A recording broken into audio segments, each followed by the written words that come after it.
Hello, good morning. Welcome to PBS Academy YouTube classes. I am Prasad, Economy faculty.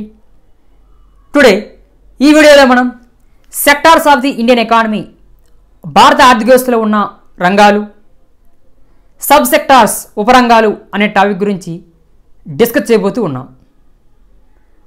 ఇక్కడ ఒక చిన్న note గమనిక ఏంటి అంటే గ్రూప్ 1 గ్రూప్ 2 ఇండియన్ ఎకానమీకి సంబంధించి బేసిక్స్ ఆఫ్ ఇండియన్ ఎకానమీ అనే టాపిక్లో భాగంగా ఒక 5 ఇంపార్టెంట్ టాపిక్స్ గురించి ప్రస్తుతం మనం డిస్కస్ చేస్తూ ఉన్నాం. అందులో టైప్స్ ఆఫ్ ఎకానమీస్ ఆర్థిక వ్యవస్థలు రకాలు అనే టాపిక్ గురించి ఎస్టర్డే వీడియో క్లాస్లో మనం డిస్కస్ చేయడం జరిగింది. టుడే బేసిక్స్ ఆఫ్ ఇండియన్ ఎకానమీలో భాగంగా second concept sectors of the Indian economy భారత ఆర్థిక వ్యవస్థలో ఉన్న రంగాలు అనే కాన్సెప్ట్ గురించి డిస్కస్ చేయబోతూ ఉన్నాం. ఎవరైనా ఎస్టర్డే టైప్స్ ఆఫ్ ఎకానమీస్ ఆర్థిక వ్యవస్థల రకాలు అనే క్లాస్ చూడనట్లయితే ఆ క్లాస్ విన్నాక ఈ క్లాస్ వింటే ఈ బేసిక్స్ ఆఫ్ ఇండియన్ ఎకానమీ అనే కాన్సెప్ట్ గురించి ఇంకా సంపూర్ణంగా క్లారిటీగా మీరు అర్థం చేసుకోగలరని చెప్పేసి అంటాను. So let us start.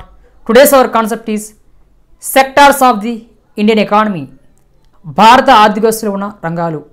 ప్రధానంగా ఈ గ్రూప్ 1 గ్రూప్ 2 లాంటి ఎగ్జామ్స్లో బేసిక్స్ ఆఫ్ ఇండియన్ ఎకానమీలో very one of the important area topic ఏది అంటే ఈ sectors of the Indian economy ఆర్థిక వ్యవస్థ యొక్క రకాలు అని చెప్పేసి అంటాం. సిఎస్ఓ ఈ సిఎస్ఓ భారత ఆర్థిక వ్యవస్థని 3 రంగాలుగా వర్గీకరించింది.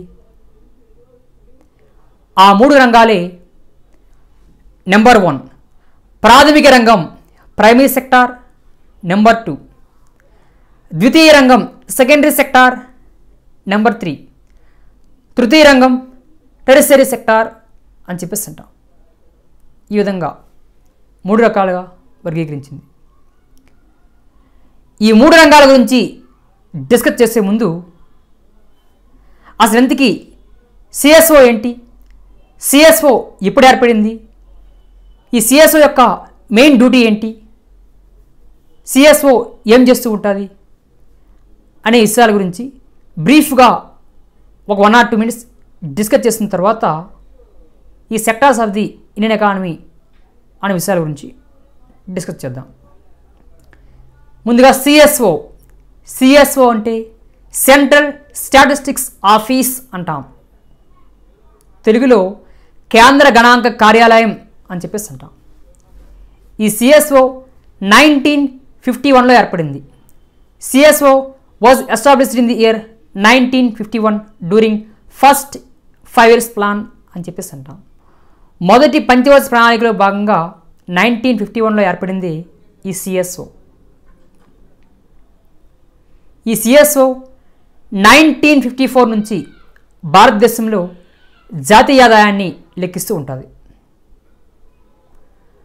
భారతదేశంలో జాతీయ ఆదాయాన్ని లెక్కించే సంస్థ ఏది అంటే సిఎస్ఓ అని చెప్పేసి అంటాం.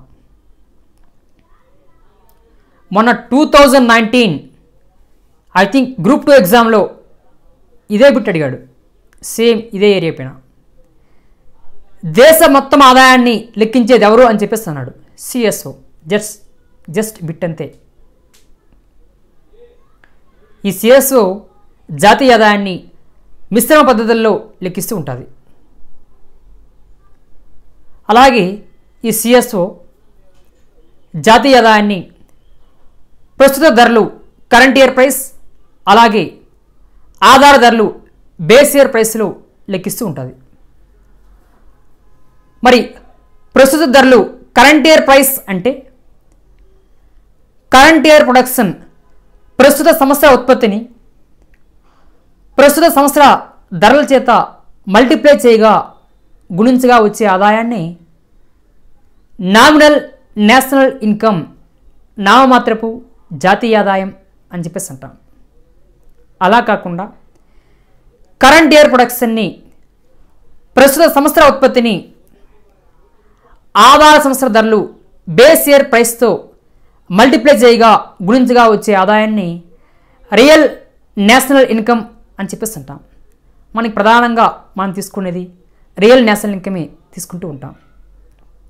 ఇది కూడా మన 2019 గ్రూప్ 2 బిట్టే ఏమడిగాడు, భారతదేశంలో బేస్ ఇయర్ ఎప్పుడు అని చెప్పేసి అన్నాడు. 2011 and 12 బేస్ ఇయర్, ఆధార సంవత్సరం అని చెప్పేసి అంటాం.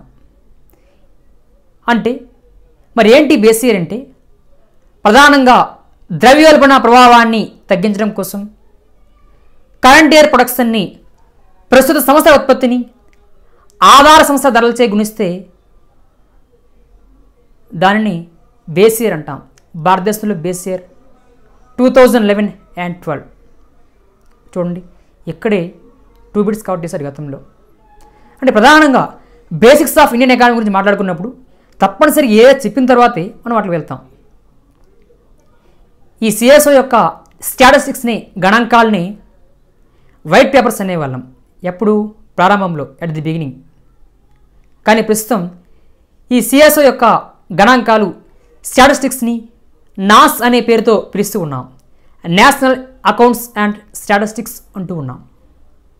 ఈ సిఎస్ఓ మన భారత ఆర్థిక వ్యవస్థని 3 రంగాలుగా వర్గీకరించిందని చెప్పేస్తున్నాం. ఆ 3 రంగాలే ప్రాథమిక రంగం, ద్వితీయ రంగం, తృతీయ రంగం. Primary sector, secondary sector, tertiary sector. భారత ఆర్థిక వ్యవస్థలో ప్రధానంగా ఉండే రంగాలు ఏంటంటే ఈ 3 రంగాలే అని చెప్తాం. కానీ ఈ 3 రంగాల్లో మళ్ళీ ఉపరంగాలు, సబ్ సెక్టార్స్ కూడా ఉంటాయి. ప్రతి ఒక్క రంగంలో, సెక్టార్లో మళ్ళీ సబ్ సెక్టార్స్, ఉపరంగాలు ఉంటాయి. సో ఇప్పుడు 1 by 1 చూద్దాం.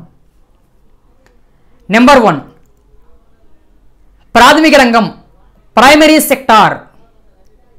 ఈ ప్రైమరీ సెక్టార్లో మళ్ళీ ప్రధానంగా 4 సబ్ సెక్టార్స్, 4 ఉపరంగాలు ఉంటాయి. ఇందులో ఈ ప్రైమరీ సెక్టార్లో 4 సబ్ సెక్టార్స్, ఉపరంగాలు ఉంటాయి. ఫర్ ఎగ్జాంపుల్, ఇదే ప్రైమరీ సెక్టార్ నెంబర్ 1 అనుకుంటే ఈ ప్రైమరీ సెక్టార్లో ఉండే 4 సబ్ సెక్టార్స్ వరుసగా number 1 agriculture and live stock. దీన్ని తెలుగులో వ్యవసాయం మరియు పశు సంపద అని చెప్పేసి అంటాం. నెంబర్ 2 అడవులు, కలప, ఫారెస్ట్ అండ్ లాగింగ్. నెంబర్ 3 మత్స్య లేదా చేపల పెంపకం, మత్స్య లేదా చేపల పెంపకం, ఫిషింగ్ ఆర్ ఫిషరింగ్ సెక్టార్ అంటాం. ఈ ప్రైవేట్ సెక్టార్లో ఉండే ఈ మొదట 3 ఉపరంగాల్ని వ్యవసాయ రంగం అనే పేరుతో పిలుస్తూ ఉంటాం. వ్యవసాయ రంగం ఎందుకంటే ఈ ప్రైవేట్ సెక్టార్లో ఉండే ఈ మొదట 3 ఉపరంగాలు వ్యవసాయ అనుబంధ రంగాలు, అగ్రి అలైడ్ సెక్టార్స్. కాబట్టి ఈ ప్రాథమిక రంగంలో ఉండే ఈ మొదట 3 ఉపరంగాల్ని వ్యవసాయ రంగం అనే పేరుతో పిలుస్తూ ఉంటాం. అందుకే ఈ ప్రాథమిక రంగానికి మరొక పేరు ఏంటి సార్ అంటే అగ్రికల్చర్ సెక్టార్, వ్యవసాయ రంగం అని పిలుస్తూ ఉంటాం. ఇక ఈ ప్రైమరీ సెక్టార్లో 4th one mines and queries. ఈ 3 ఉపరంగాలకి మైన్స్ అండ్ క్వారీస్ కలిపితే మొత్తం ఈ 4 ఉపరంగాల్ని ప్రాథమిక రంగం, ప్రైమరీ సెక్టార్ అని చెప్పేసి అంటాం. అట్లా ఇక్కడ మైన్స్ అండ్ క్వారీస్ వ్యవసాయ రంగంలో భాగం కాదు, తీసుకోబడవు, గుర్తుంచుకోవాలి. అది ప్రైమరీ సెక్టార్. మీరు ఈ మెటీరియల్ గురించి వరి అవ్వాల్సిన అవసరం లేదు. నేను చెప్పే మన పీబీఎస్ అకాడమీ నుంచి చెప్పే ప్రతి ఒక్క క్లాస్ సంబంధించి పీడిఎఫ్ మెటీరియల్ ఆ వీడియో డిస్క్రిప్షన్లో ప్రొవైడ్ చేస్తాం లింకు. మీరు నేరుగా ఆ వీడియో విన్న తర్వాత డౌన్లోడ్ చేసుకోవచ్చు. లేదంటే మన పీబీఎస్ అకాడమీ వాట్సాప్ గ్రూప్లో కూడా డైలీగా మనం చెప్పే క్లాసెస్ యొక్క పీడిఎఫ్ మెటీరియల్ని అందిస్తూ ఉన్నాం. మీరు నేరుగా మన పీబీఎస్ అకాడమీ వాట్సాప్ గ్రూప్లో జాయిన్ అయితే ఆ డైలీ క్లాస్తో పాటుగా ఆ పీడిఎఫ్ మెటీరియల్ కూడా మీరు పొందవచ్చు. మన పీబీఎస్ అకాడమీ వాట్సాప్ లింక్ని మన వీడియో డిస్క్రిప్షన్లో ఇస్తూ ఉన్నాం. ఆ లింక్ పైన క్లిక్ చేస్తే మీరు నేరుగా మన పీపీఎస్ అకాడమీ వాట్సాప్ గ్రూప్లోనికి లాగిన్ అయిపోతారు. ఇక సిఎస్ఓ ప్రకారం భారత ఆర్థిక వ్యవస్థలో నెంబర్ 2 సెకండరీ సెక్టార్, ద్వితీయ రంగం. ఈ ద్వితీయ రంగంలో మళ్ళీ ప్రధానంగా 3 ఉపరంగాలు ఉంటాయి. ద్వితీయ రంగంలో ప్రధానంగా మళ్ళీ 3 ఉపరంగాలు ఉంటాయి. ఏంటి సార్ అంటే, నెంబర్ 1 తయారీ రంగం, మ్యానుఫ్యాక్చరింగ్ సెక్టార్ అంటాం. ద్వితీయ రంగంలో అత్యంత కీలకమైన ఇంపార్టెంట్ సబ్ సెక్టార్ ఏది అంటే ఈ తయారీ రంగం, మ్యానుఫ్యాక్చరింగ్ సెక్టార్ అని చెప్పేసి అంటాం. దేశ జీడిపిలో ఈ మ్యానుఫ్యాక్చరింగ్ సెక్టార్ 25% ఉండాలి, కానీ ప్రస్తుతం ఒక అప్రాక్సిమేట్లీగా 16% ఉందని చెప్పేసి అంటాం. ఇది మన కరోనా వైరస్ కోవిడ్-19 లాక్డౌన్ కారణంగా ఆర్థిక వ్యవస్థ తీవ్రస్థాయిలో పతనమైన నేపథ్యంలో ఇది ఇంకా బాగా తగ్గిపోయింది తయారీ రంగం. ఇప్పుడు ఈ మ్యానుఫ్యాక్చరింగ్ సెక్టార్ తయారీ రంగంలో మళ్ళీ 2 సబ్ సెక్టార్స్ ఉంటాయి.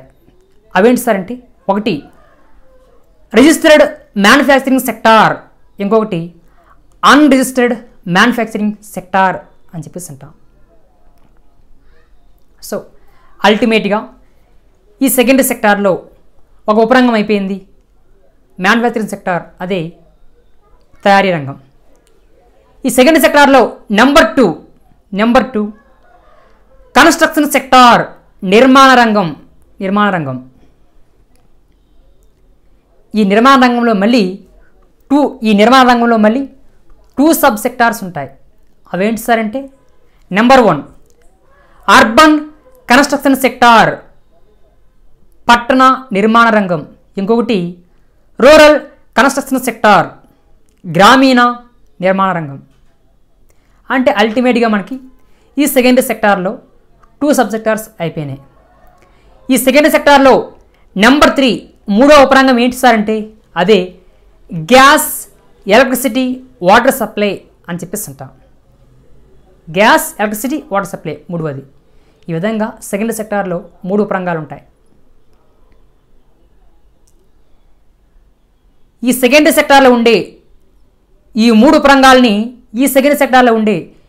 ఉపరంగాల్ని సెకండరీ సెక్టారే అంటాం, ద్వితీయ రంగమే అంటాం. అయితే ప్రాథమిక రంగంలో ఉన్న 4వ ఉపరంగం మైన్స్ అండ్ క్వారీస్ని సెకండరీ సెక్టార్లో ఉండే ఈ 3 ఉపరంగాలకి కలిపితే ఈ మొత్తాన్ని పారిశ్రామిక రంగం అనే పేరుతో పిలుస్తూ ఉంటాం. క్లారిటీగా ఉండాలి. సెకండరీ సెక్టార్లో ఉన్న మొదటి 3 ఉపరంగాలు ఏంటి? తయారీ రంగం, నిర్మాణ రంగం, గ్యాస్, ఎలక్ట్రిసిటీ, వాటర్ సప్లై. ఈ 3 ఉపరంగాల్ని ద్వితీయ రంగం, సెకండరీ సెక్టార్ అని పిలుస్తూ ఉంటాం. కానీ ప్రాథమిక రంగం, ప్రైమరీ సెక్టార్లో ఉన్న 4వ ఉపరంగం మైన్స్ అండ్ క్వారీస్ని ఈ ద్వితీయ రంగంలో ఉన్న ఈ 3 ఉపరంగాలకు కలపగా ఈ 4గిటిని ఏమంటాం సార్ అంటే ఇండస్ట్రియల్ సెక్టార్, పారిశ్రామిక రంగం అంటూ ఉంటాం. కానీ ద్వితీయ రంగంలో మైన్స్ అండ్ క్వారీస్ తీసుకోబడవు.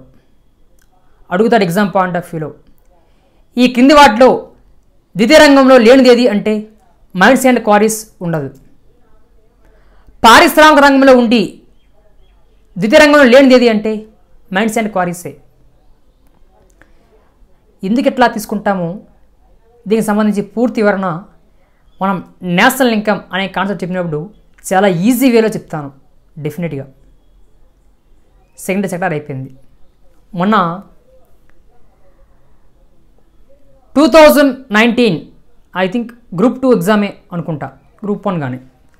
సో మన 2019 గ్రూప్స్ ఎగ్జామ్లో అడిగిన బిట్, వాటర్ సప్లై, నీటి సరఫరా ఏ రంగం కిందకి వస్తుంది అని చెప్పేసి అన్నాడు. Water supply comes under the which are the following sector అని చెప్పిస్తున్నాడు. ఈ క్రింది వాటిలో వాటర్ సప్లై ఏ రంగం కిందకి వస్తుంది అని చెప్పేసి ఐ థింక్ గ్రూప్ 2 గ్రూప్ 1 అనుకుంటా ఎగ్జామ్ అడిగాడు పెట్టింది. చాలామంది అభ్యర్థులు ప్రైమరీ సెక్టార్, ప్రాథమిక రంగం అని చెప్పేసి పెట్టేశారు.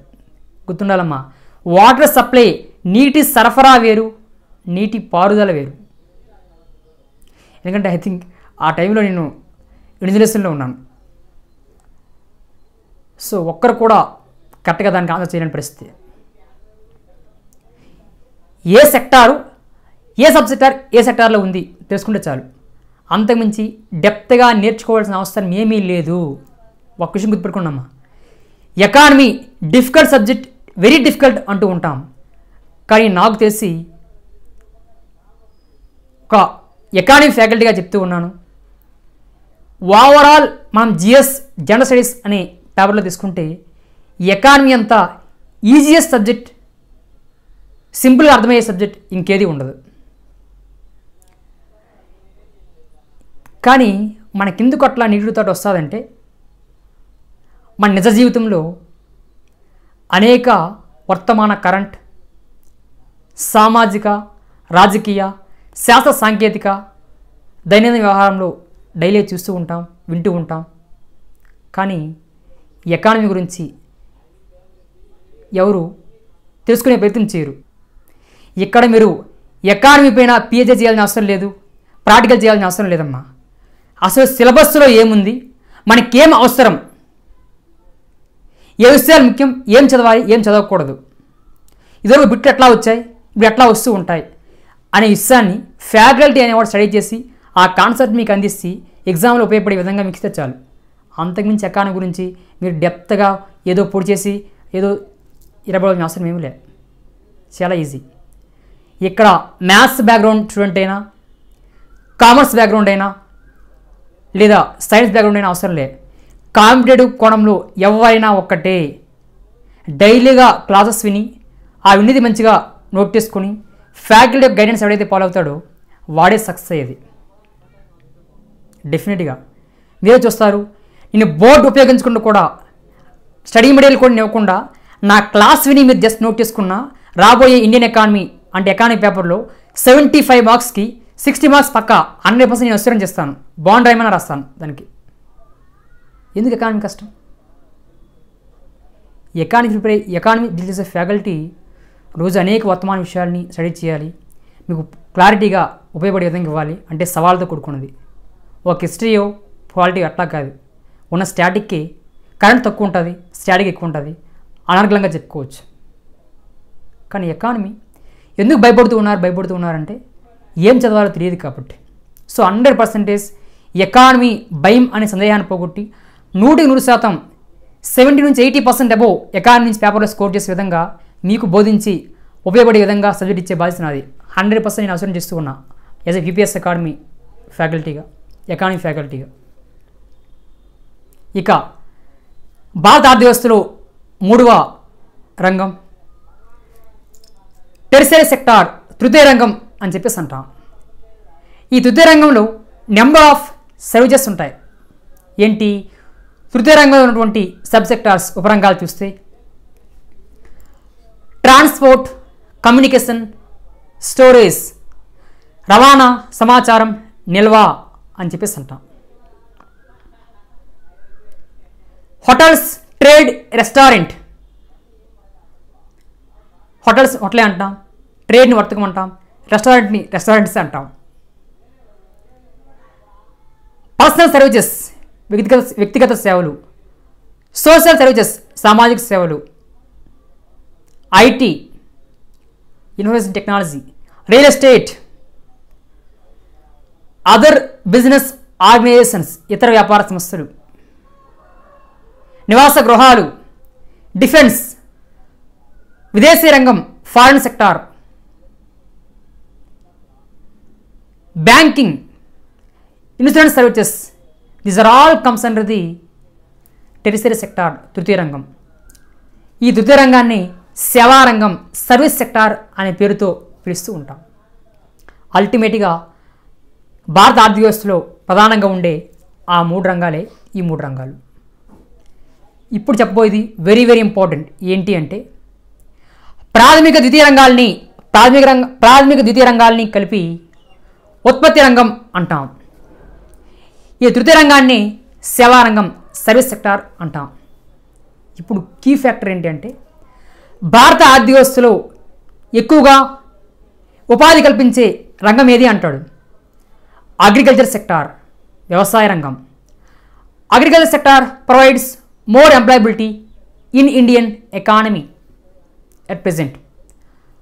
Approximately 2000 latest central government social economic survey ప్రకారం 44% అవుట్ ఆఫ్ 100కి ఎంప్లాయబిలిటీ ఇండియన్ ఎకానమీలో భారత ఆర్థిక ఎవరిస్తూ ఉన్నారంటే కల్పిస్తూ ఉన్నారంటే అగ్రికల్చర్ సెక్టార్ అంటాం. స్టిల్ ఇప్పటికీ 100 మంది ఉపాధి ఉంటే అందులో 44 మెంబర్స్ ఒక వ్యవసాయ రంగంలో పనిచేస్తూ ఉన్నారు. అయితే ప్రస్తుతం కరోనా వైరస్ లాక్డౌన్ కారణంగా పట్టణాల్లో ఉన్నటువంటి కార్మికులందరూ పల్లెలకు వచ్చి అక్కడ మళ్ళీ స్థిరపడిన సందర్భంగా ఎకానమీ మొత్తం డీలా పడిన అగ్రికల్చర్ సెక్టార్ మళ్ళీ బాగా గ్రోత్ వచ్చిందని చెప్పేసి అంటాం. అగ్రికల్చర్ సెక్టార్ మళ్ళీ బాగా పెరిగింది రీసెంట్గా.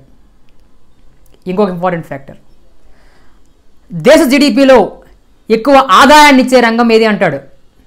Service sector. At present I think latest central government social economic survey ప్రకారం